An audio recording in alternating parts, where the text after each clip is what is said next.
안녕하세요. 미국 대학 교수, 강사, 학생 어드바이저가 미국 유학을 준비하는 학생과 현재 미국 유학 중인 학생들에게 도움을 주는 어브로드 케어입니다. 오늘은 유학 중이라는 것에 대해서 이야기를 나누겠습니다. 한국에서도 대학생들의 아르바이트는 보편적입니다. 한국에서는 금전적인 이유가 아르바이트를 하는 주요 이유가 될 텐데요. 미국에서는 어떨까요? 일을 합법적으로 할 수는 있을까요? 득과 실은 무엇일까요? 결론 먼저 말씀드리면 여러 면에서 득입니다. 하지만 반드시 주의하셔야 할 것이 있습니다. 유학 중 일을 한다는 것은 돈이 목적이 되어서 안 되고 합법적으로 하셔야 합니다. 유학생 비자는 학업을 목적으로 미국 이민국에서 발행했으므로 목적에 어긋나는 일을 하면 추방당하거나 비자가 취소될 수 있습니다. 이 부분은 먼저 확실하게 말씀드립니다. 합법적인 선에서는 유학생도 일을 할 수 있습니다. 간단하게 규정사항을 말씀드리면 현재 재학 중인 학교 내에서 주 20시간을 넘지 않는다면 합법적으로 일을 할 수 있습니다. 카페테리아 피자 코너, 교내 체육관 청소, 교내 호텔 프런트데스크, 국제학생 도우미, 수업 조교, 연구 조교, 프로젝트 조교. 이것이 제가 유학생으로 대학에서 했던 일들입니다. 유학 첫 학기부터 시작해서 대학원생 때까지 제가 했던 일들이 모두 다양합니다. 교내에서 채용하는 것이라면 어떤 일도 합법적으로 하실 수 있습니다. 교내의 파트타임 일은 급여가 높지 않고 해당 주 기준 최저임금이지만 오고 가는 시간을 절약할 수 있고 학교가 고용주가 되니 급여를 떼어먹힐 위험도 없습니다. 무엇보다 합법이니 유학생활에 위험이 없습니다.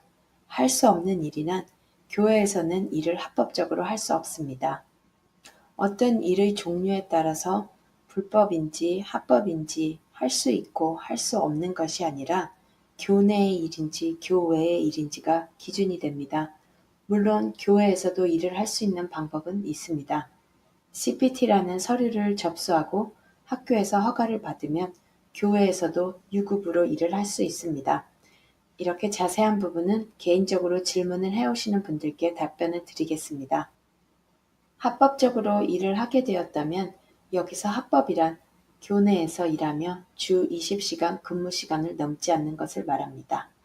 그럼 실질적인 득이란 무엇일까요? 당연히 금전적인 이득입니다. 최저임금일지언정 미국에서 유학 중 쓰는 비용이 많으므로 다만 생활비라도 벌 수 있다면 그것은 큰 금액입니다. 저는 참고로 유학 중 모든 생활비는 제가 교내에서 일한 급여로 충당했습니다. 여유롭지 않은 쪼들린 생활이었지만 지금 생각해보면 젊어서 고생은 사사할수록 나이 들어 풍요롭습니다. 여기서 풍요란 금전적인 풍요를 의미하는 것만은 아닙니다.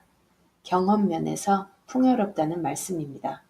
교실에서 배운 학문뿐 아니라 교실 밖에서 배우고 얻은 경험은 현재 미국에서 학생들에게 지도하고 어드바이징 하는데 많은 도움이 됩니다. 제가 교실에서 배운 학문만 가지고는 외국 사람으로서 머리가 다 큰 미국 학생들을 지도할 수 없겠지요. 미국의 대학 내에서 미국 교수들과 스태프하고도 어울리고 일을 하는 데 있어서 이러한 경험들이 많은 도움이 됩니다.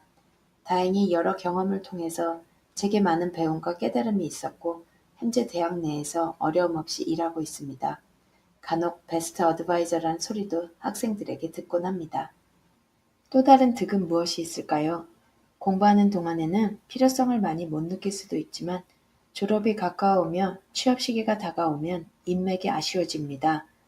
관계는 필요 없을 때 만들어 놓으라는 미국의 말이 있습니다. 미국에서는 지인 소개를 권장하는 분위기입니다. 가장 빠르고 쉽고 믿을만하고 비용 들지 않는 구인의 방법으로 공식적으로 이야기합니다. 미국 내 지인 소개 구인은 전체 구인의 40%를 차지한다고 한 통계 자료는 말합니다.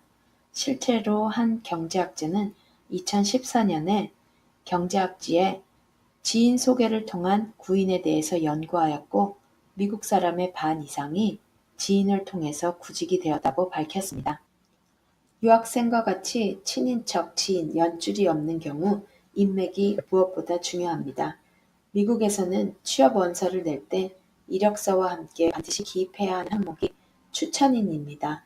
신원 보증인 정도로 보시면 됩니다.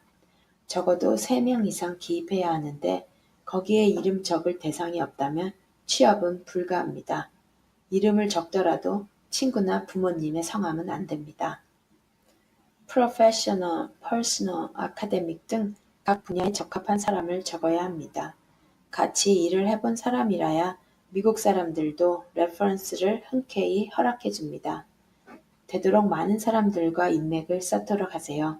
저 역시도 필요치 않은 순간에 쌓아놓았던 인맥들을 통해서 여러 대학들의 일을 할 수 있었습니다.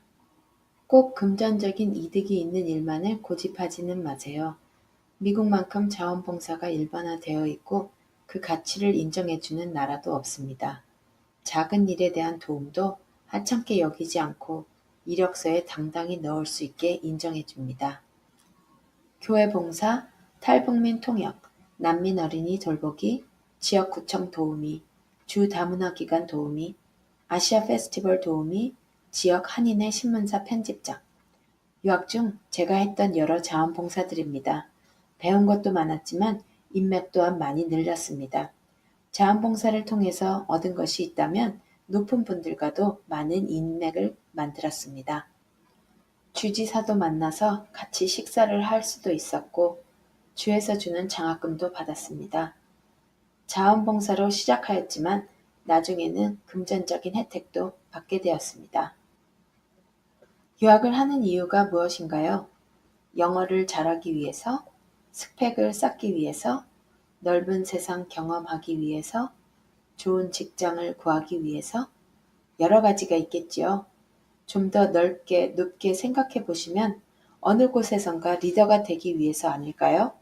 글로벌 리더이든 국내 리더이든. 리더가 되고 싶으면 미리 리더 연습을 해보세요.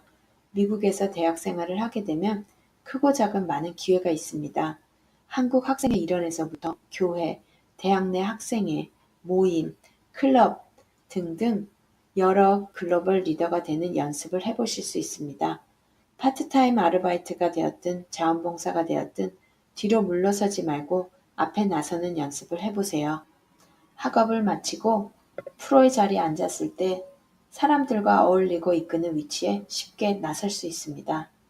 저희는 미국 유학을 준비하는 학생이나 유학 중인 분들을 도와주고 컨설팅하는 어브로드 케어입니다.